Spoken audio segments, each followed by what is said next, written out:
लकड़हारे लकड़ियाँ काट कर लौट रहे थे, तभी उनको किसी के रोने की आवाज आती है और आवाज का पीछा करते हुए एक रहस्यमय खूबसूरत जगह में पहुंच जाते हैं, जो सोने से भरी हुई थी।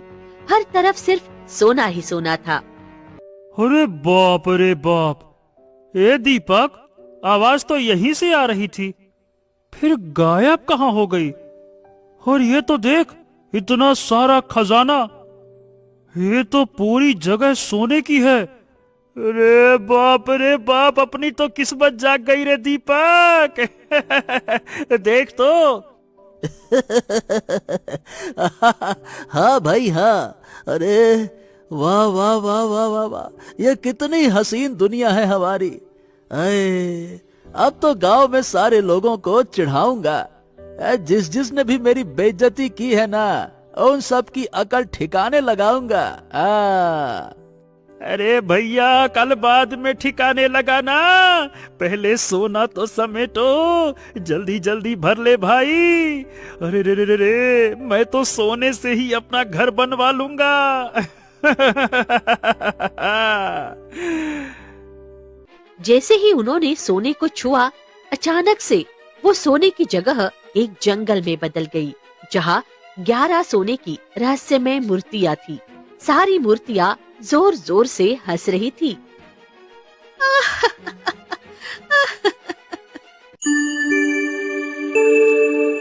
अरे ये क्या हुआ? मेरा सोना कहाँ गायब हो गया?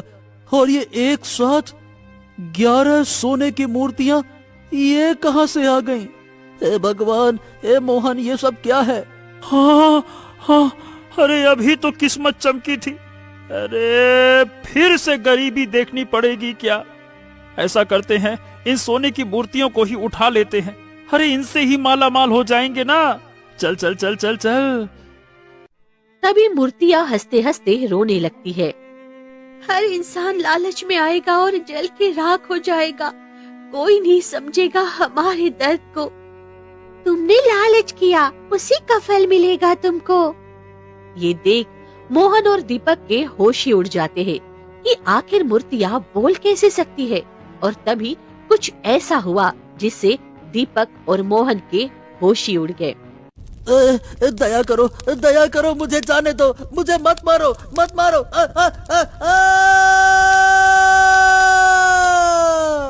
और कुछ ही पल में दोनों दोस्त जल के भस्म हो जाते हैं और एक राख में बदल जाते हैं। हे भगवान, दया कर हमारी फरियाद सुन, किसी को तो भेज दे हमारे लिए। हाँ राजकुमारी लज्जा, अब फिर से वो होगा जो हम सह नहीं पाते। उसके बाद मूर्तियों की आंखों से आंसू बहने लगते हैं और मूर्तियाँ गायब हो जाती है और वो जगह पहले की जैसी साधारण हो जाती है। वही गांव में मनोहर नाम का एक गरीब ईमानदार लकड़हारा रहता था। जंगल से लौटते हुए उसकी कुल्हाड़ी टूट जाती है। अरे ये क्या हो गया? हे भगवान, हे भगवान, अरे आखिर चाहते क्या हो मुझसे? अरे कई तो कुल्हाड़ी बची थी जिसके जरिए अपना और अपने परिवार का पेट पालता था। अब क्या करूं, बताओ क्या करूं? इससे अच्छा तो मैं मर ही जाता हूँ। हाँ। टूटी कुल्हाड़ी लेके जैसे ही वो गांव की चौपाल पे पहुंचा, तभी गांव का मुखिया उसे रोक लेता है। अरे मनोहर, अरे भाई, अपनी फूटी किस्मत की तरह अपनी कुल्हाड़ी भी तोड़ ली। ओ, अरे रे रे रे रे रे, अब बड़ा ही दुख हुआ देखकर। हाय, अब रोटी कैसे नसीब होगी? है? अरे मुखिया जी, लकड़ियां बेचकर कौन सी रोटी नसीब होती है जो अब समस्या हो जाएगी? हाँ? अरे बेचारी बूढ़ी माँ और जवान बहन को भूखा मार रखा है इसने। एक फूटी कौड़ी भी नहीं है इसके पास, इसीलिए इसका ब्याह भी नहीं हो रहा है। नहीं तो फूटी किस्मत वाला। ये सुनकर मनोहर गुस्से से भर जाता है और चिल्ला उठता है। अरे ओ राजू, हमारे पास फूटी कौड़ी नहीं है तो ना सही, पर तेरे से तो कुछ मांगता नहीं ना, इसीलिए अपने काम से काम रख। और मुखिया जी, आप तो हमको सिखाइए ही मत कि करना क्या है और क्या नहीं करना है। मेरी कुल्हाड़ी मैं तोड़ूं, मैं जोड़ूं, आपको काहे समस्या हो रही है? अरे तेरी इतनी हिम्मत कि तू हमसे जबान लड़ाए। अब देख हम तेरा क्या हाल करेंगे। अरे ऐसा हाल करेंगे कि तू जिंदगी भर नहीं भूलेगा। मार ससुरे को। मुखिया और राजू मिलकर मनोहर को पीटने लगते हैं और उसका हाल बुरा कर देते हैं और दोनों चले जाते हैं। मनोहर आंखों में आंसू लिए जैसे ही अपने घर पहुंचा, मनोहर तू आ गया। मैं मरने वाली हूँ मनोहर, तू महल कभी मत जाना, समय आ गया है, कोई तो तेरा इंतजार कर रहा है, सब तुझे बुलाने की कोशिश करेंगे पर तू मत जाना। अरे माँ, ये तू क्या बोल रही है? तू चिंता न कर, तुझे कुछ नहीं होगा माँ, मैं हूँ ना, कुछ नहीं होगा।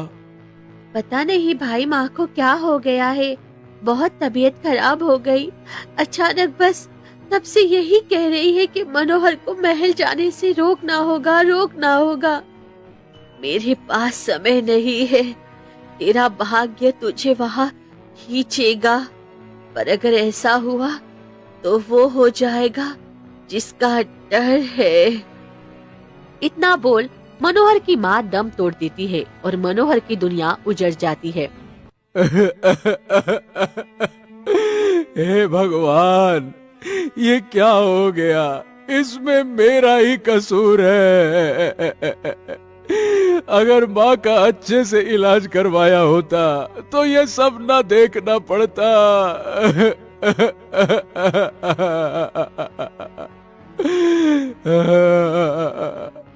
उसे कुछ समझ नहीं आ रहा था कि मरते समय उसकी माँ ने उसे महल से दूर रहने को क्यों कहा।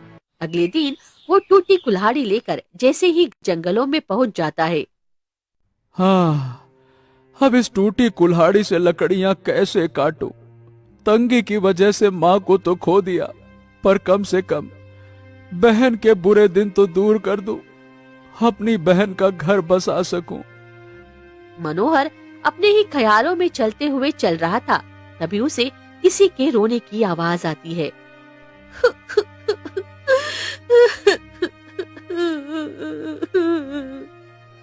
अरे बाप रे, ये किसकी आवाज आ रही है?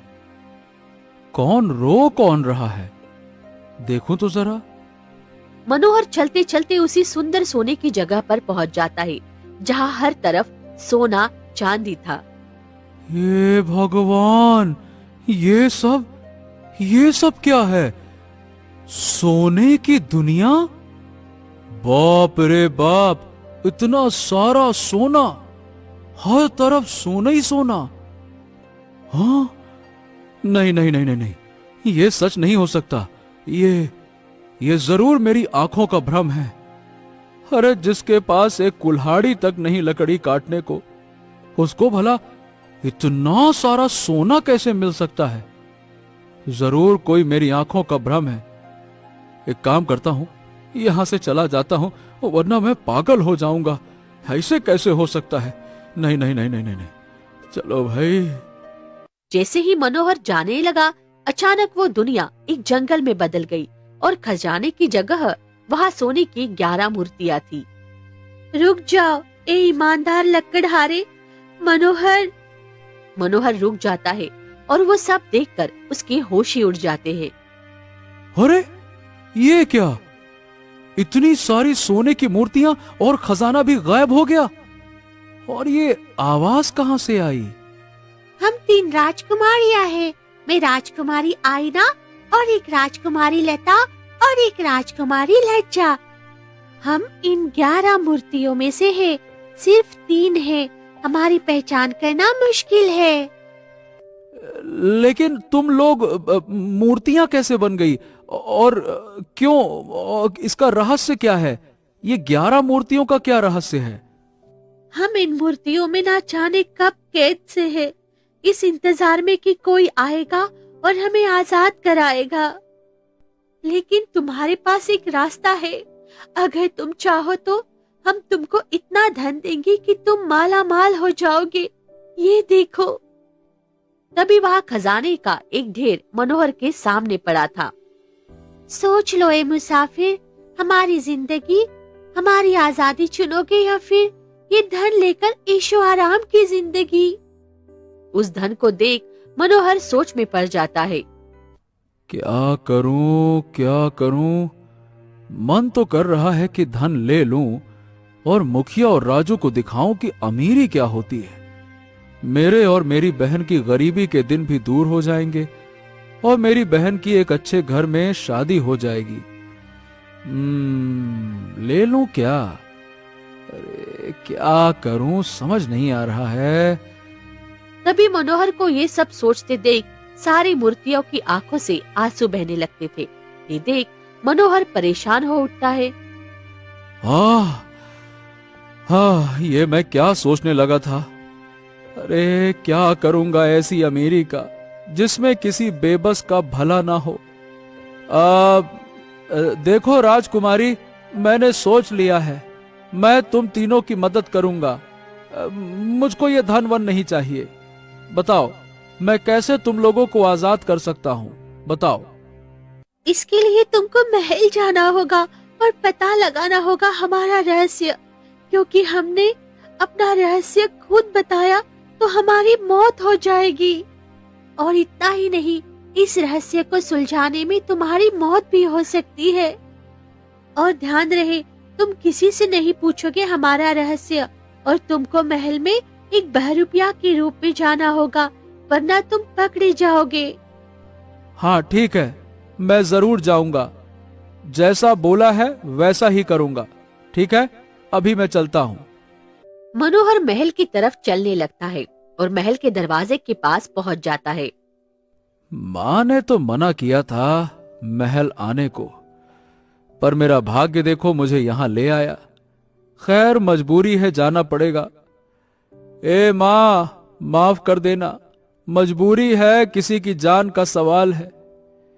मनोहर महल एक सैनिक के लिबास को धारण करके अंदर चला जाता है और सीधा राजा के कक्ष के बाहर पहुंच जाता है। छुपकर रहस्य का पता लगाना होगा। मनोहर ने देखा कि राजा बेहद ही खुश था और रानी फूट फूट कर रो रही थी। आप इतने पत्थर दिल कैसे हो सकते हैं महाराज? आपको एक बार भी हमारी बेटियों की याद नहीं आई? ओहो हो महारानी महारानी महारानी, आपसे कितनी बार कहा है कि उस रहस्य के बारे में बातें मत दोहराया करिए। अगर आज के बाद, कान खोलकर फिर से सुन लीजिए, अगर आज के बाद आपने फिर से यह बात दोहराई तो हम आपको सजा देंगे। सजा देंगे ना? दीजिए सजा, बिल्कुल दीजिए। मैं बार बार अपनी राजकुमारियों का नाम लूंगी। बेटी थी वो, मेरे दिल का टुकड़ा थी। ओह, यानी कि आप ऐसे नहीं मानेंगी।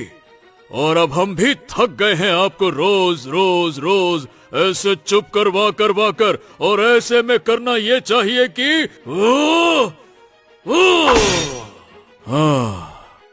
इतना बोल राजा रानी की गर्दन धड़ से अलग कर देता है और रानी की मृत्यु हो जाती है।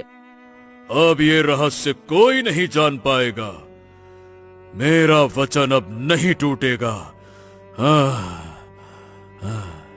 ये देख मनोहर के होश उड़ जाते हैं। बाप रे बाप, ये राजा तो बड़ा ही निर्दयी है, अपनी ही रानी को मार डाला। हे भगवान, सही कहा था राजकुमारी ने, किसी से पूछना मत। लेकिन अब मैं ये रहस्य का पता कैसे लगाऊं? तभी एक मंत्री ये सब देख लेती है। क्यों? राजा ने तो रानी को मार दिया, और तुम कौन हो? मैं राजकुमारी का सच जानने के लिए आया था, पर ये देख करके मुझे समझ नहीं आ रहा। अब मैं कैसे सुलझाऊंगा ये रहस्य, और कौन बताएगा मुझे सच? पहली बार कोई इस रहस्य के बारे में बात करने आया है। ठीक है, चलो मैं तुमको सच तक ले जाऊंगा। आओ मेरे साथ आओ। अरे आओ आओ आओ, आ जाओ। मंत्री मनोहर को अपने कक्ष में ले जाता है। मैं तुमको पूरा सच बताता हूं, ध्यान से सुनो। आज से 20 साल पहले राजा जंग से लौट रहे थे। तभी रास्ते में क्या होता है कि एक पेड़ उनका रास्ता रोक लेता है। ओहो, ये कैसे संभव है? एक पेड़ ने मेरा रास्ता रोक लिया? तभी पेड़ से एक विचित्र मूर्तिकार निकल कर आता है। मैं एक ऐसा मूर्तिकार हूं जिसके बारे में तुम सोच भी नहीं सकते। लेकिन राजा, मैं तेरी संतान तक पहुंच सकता हूं। तुझे अभी नहीं पता, पर तेरी 3 राजकुमारी पैदा हैं। ओहो, कौन हो तुम और क्या चाहिए तुमको, ये बताओ। मुझे चाहिए तुझसे तेरी 3 बेटियां, और जब वो 18 साल की होंगी तब तेरे भंडार से सारा खजाना गायब हो जाएगा। तू एक राजा से भिखारी बन जाएगा और लोग तुझे भीख भी नहीं देंगे। नहीं नहीं नहीं नहीं, ऐसा मुमकिन नहीं है। मैं ऐसा नहीं होने दूंगा। ऐसा होगा, और ऐसा होने से बचने का तेरे पास सिर्फ एक ही रास्ता है। जब तुम्हारी बेटियां पूरे 18 साल की हो जाए, तब उनको मेरे हवाले कर देना, और इसके बदले तू सदा राजा बना रहेगा और राजाओं से ज्यादा शक्तिशाली होगा। कोई तुझे मात नहीं दे पाएगा। और अगर तूने बेटियां नहीं दी तो तुझे भिखारी बनने से कोई नहीं रोक सकेगा। और तुझे वचन देना होगा कि तू ये सच किसी को नहीं बताएगा। नहीं नहीं नहीं नहीं नहीं, मैं भिखारी नहीं बनना चाहता और ना ही मरना चाहता हूँ। ठीक है, मैं वादा करता हूँ, मैं वचन देता हूँ कि तुम जैसा कहोगे मैं वैसा करूंगा। हाँ। उसके बाद 18 साल बीत गए और वो दिन भी आ गया जब राजा अपनी रानी और अपनी 3 राजकुमारियों के साथ सैर पर निकले थे। कितना प्यारा परिवार है हमारा, हम सब साथ में कितने खुश हैं। लेकिन महाराज, आज अचानक आप हमें यहाँ सैर पर क्यों लेकर आए हैं? ये आपके लिए एक तोहफा है महारानी, सदा अमीर रहने का, जिंदा रहने का और खुश रहने का, दुनिया पे राज करने का।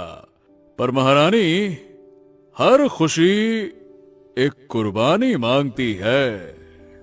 क्या मतलब? हम समझे नहीं महाराज। आएगा, बस अभी समझ में आ जाएगा। रुकिए। राजा चारों को लेकर उसी जगह पहुंच जाता है। 3 राजकुमारी और रानी हैरान थी। तभी एक जादुई पेड़ से एक मूर्तिकार निकलता है। आखिरकार तुमने अपना वचन निभाया। राजा, अब तुमको सदा धनी शक्तिशाली रहने की मैं ताकत देता हूँ। तुरंत ही 3 राजकुमारी एक पत्थर की मूरत में बदलने लगती है। पिताजी, ये क्या हो रहा है? हमें बचाइए। पिताजी, धनवान और शक्तिशाली बनने के लिए आप हमारी बलि कैसे दे सकते हैं? पिताजी, हमें कुर्बान करके क्या आप आईने में अपना चेहरा देख पाएंगे? ये देख रानी चीख उठती है। तभी मूर्तिकार अपनी शक्ति से रानी को अपने जादू से जकड़ लेता है, जिससे रानी हिल भी नहीं पाती। और देखते ही देखते 3 राजकुमारी सोने की मूर्तियों में बदल जाती है और 3 की जगह अब वहाँ 11 सोने की मूर्तियाँ थी। ए विचित्र मूर्तिकार, तूने जैसा कहा मैंने वैसा किया, पर तूने राजकुमारियों को मूर्तियां क्यों बना दिया? क्योंकि मैं एक जादुई मूर्तिकार हूँ। लोग चेहरा देख के मूर्तियां बनाते हैं, पर मैं खूबसूरत जिंदा लड़कियों को मूर्ति बनाता हूँ। यही मेरी कला है, जिससे मुझे सुकून मिलता है।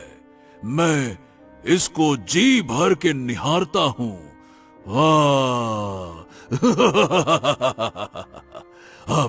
अब तेरी बेटियां कभी आजाद नहीं होंगी, और अगर तूने किसी को भी सच बताया तो राजकुमारियां मर जाएंगी। और अगर कोई इनको आजाद करवाना चाहेगा तो उसको खुद मरना होगा, अन्यथा कोई इनके पास लालच में आएगा और ये मुसाफिरों के लिए भ्रम बन जाएंगी।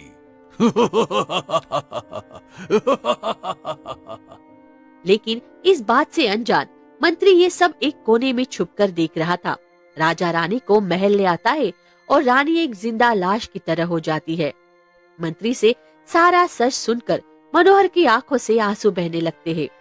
बाप रे बाप, बताइए भला कोई बाप इतना पत्थर दिल कैसे हो सकता है। पहले अपनी बेटियों के साथ गलत किया, फिर अपनी रानी को भी मार दिया। हे भगवान, अब मैं रानी को तो वापस नहीं ला सकता, लेकिन मैं राजकुमारियों को वापस जरूर लाऊंगा। मगर ध्यान रहे, ये सफर खतरे से भरा है। ठीक है, मैं तैयार हूं। आगे का सफर मैं खुद तय करूंगा। ठीक है। मनोहर सीधा मूर्तियों के पास पहुंचता है और चिल्ला के आवाज लगाता है, ओए विचित्र मूर्तिकार, बाहर निकल! अरे अपनी गुफा से बाहर आ! बहुत शौक है ना तुझे इंसानों की मूर्तियां बनाने का? हिम्मत है तो बाहर आ, बाहर निकल! ऐसा मत करो मनोहर, वो क्रोध में आकर तुमको भी मूर्ति बना देगा। तभी पेड़ से विचित्र मूर्तिकार निकलता है। तेरी इतनी हिम्मत कि तू मुझे ललकारे? एक लकड़हारे की इतनी हिम्मत? हाँ, एक गरीब के पास सिर्फ हिम्मत का ही तो खजाना होता है। हर चीज में उसे हिम्मत दिखानी पड़ती है। जब खाना नहीं मिलता भूख में, तब हिम्मत जुटानी पड़ती है जिंदा रहने के लिए। जब हमारे अपने इलाज ना होने की वजह से मर जाते हैं, तब भी हिम्मत जुटानी पड़ती है जीवन जीने के लिए। लोगों से जलील होने के बाद भी उनके सामने जीने की, उनका सामना करने की हिम्मत जुटानी पड़ती है। और मैं ये तय करके आया हूं कि मैं इन तीनों को आजाद करवा के ही दम लूंगा। हाँ।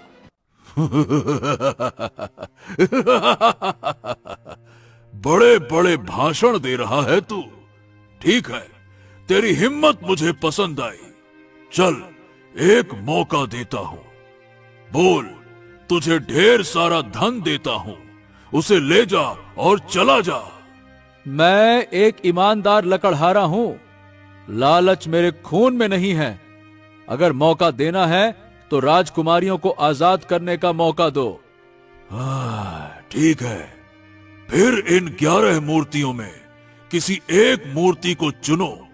अगर तुमने सही मूर्ति को चुना तो तीनों राजकुमारी इंसान बन जाएंगी, और अगर गलत मूर्ति को चुना तो राजकुमारी हमेशा के लिए मर जाएगी और तुम भी एक मूर्ति में बदल जाओगे। बोलो। मनोहर एक गहरी सांस लेता है और मूर्तियों को गौर से देखता है, जिसमें 3 मूर्तियों की आंखें हल्की सी नम थी और बाकी की मूर्ति साधारण थी। मनोहर एक मूर्ति को छूता है और तुरंत एक तीनों राजकुमारियां ठीक हो जाती है। मैं ठीक हो गई, मैं सच में ठीक हो गई, मैं फिर से इंसान बन गई। हाँ, भगवान ने मनोहर को हमारे लिए फरिश्ता बनकर भेजा है, लेकिन मनोहर है कहाँ? ये सुनकर विचित्र मूर्तिकार जोर जोर से हंसने लगता है।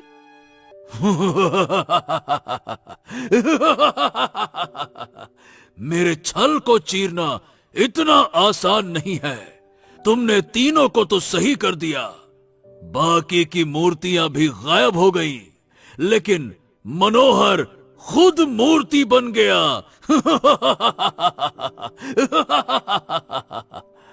तभी एक अघोरी वहां आ जाते हैं, जिसको मनोहर पहले से ही साथ लेकर गया था। अब तेरा खेल खत्म मूर्तिकार, ये ले, संभाल मेरा वार। अघोरी बाबा मूर्तिकार पे एक जादुई जल छिड़क देते हैं। नहीं नहीं नहीं, ये नहीं हो सकता। मोहन ने मेरे साथ छल किया। मैं मरने से पहले अपना बदला लूंगा। नहीं नहीं नहीं। मूर्तिकार बाबा की धूल से बच के तलवार मनोहर के सीने में उतार देता है, पर मोहन एक मूर्ति से इंसान बनकर तड़पने लगता है। अब तू नहीं बचने वाला। और उसके बाद अघोरी का एक वार था और मूर्तिकार जलकर राख का ढेर हो गया था। मूर्तिकार मर चुका था पर मनोहर मरने वाला था। तीनों राजकुमारियां फूट फूट कर रो रही थी। तुमने हमारी वजह से अपनी जान क्यों दी मनोहर? हाँ मनोहर, माँ भी मर गई, तुम भी मर गए और हमारे पिता तो हमारे लिए पहले ही मर चुके हैं। हम तुमको नहीं खो सकते। ये सब तो पहले से ही तय था।